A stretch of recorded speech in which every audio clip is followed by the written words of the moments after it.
I am your God. I will make you strong as I protect you with my arm and give you victories.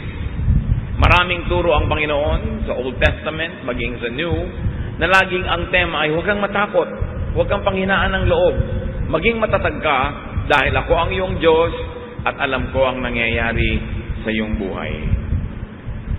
Habang alam ng Diyos ang nangyayari sa ating buhay, dapat alam din natin na alam niya. Habang tayo ay mahal niya, dapat lagi nating maalalang mahal niya tayo. At habang siya naman ay handang tumulong, dapat huwag nating lilimuting nandyan siya.